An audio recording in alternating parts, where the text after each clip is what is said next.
نحمده ونصلي على رسوله الكريم أما بعد وقال النبي صلى الله عليه وسلم عن عبد الله بن عمرو بن العاص رضي الله تعالى عنه قال أن رسول الله صلى الله عليه وسلم الصيام والقرآن یشفعان للعبد۔ حضرت عبداللہ بن عمرو بن العاص رضی اللہ تعالی عنہ سے روایت ہے، وہ فرماتے ہیں کہ بے شک نبی کریم صلی اللہ علیہ وسلم نے فرمایا،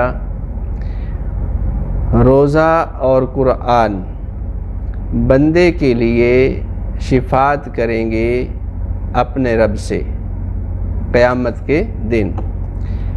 کیا فرمایا؟ ان رسول اللہ صلی اللہ علیہ وسلم الصیام والقرآن یشفعان للعبد یوم القیامہ، قیامت کے دن اے ربی فیقول الصیام، پس جو روزے ہیں وہ کہیں گے اللہ رب العزت سے، اے ربی یا رب،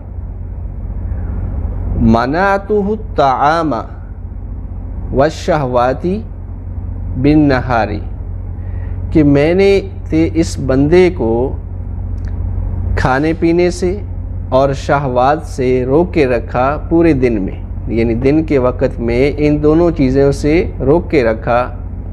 فشفعنی، پس میری شفاعت، میری سفارش اس کے حق میں قبول فرما۔ وَيَقُولُ الْقُرْآنُ، اور قرآن کہے گا، مَنَعْتُهُ النَّوْمَ بِاللَّيْلِ، میں نے اس کو نیند سے روکے رکھا رات کے وقت، جس کو قیام اللیل کہا جاتا ہے، یعنی رات کے وقت نوافل کی جو عبادت ہے اس میں آدمی مشغول رہا، ذکر و اذکار میں مشغول رہا، تلاوت کے اندر مشغول رہا، تو قرآن کیا کہہ رہا ہے؟ منعتہ النوم باللیل، کہ میں نے اس کو روک کے رکھا نوم سے، نیند سے، یعنی سونے سے روک کے رکھا۔ فشفعنی، پس میری شفاعت، میری سفارش اس کے حق میں قبول فرما۔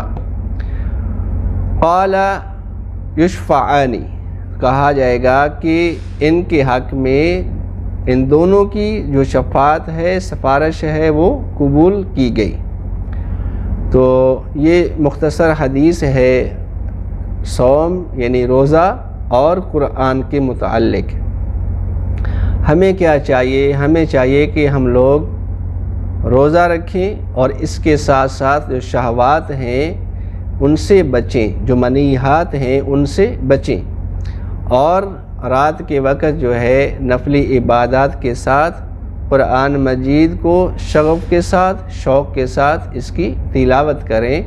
اللہ رب العزت سے دعا ہے کہ ہمیں قرآن مجید کی تلاوت زیادہ سے زیادہ کرنے کی توفیق عطا فرمائے، اور روزے کو ایمان و احتساب کے ساتھ رکھنے کی توفیق عطا فرمائے۔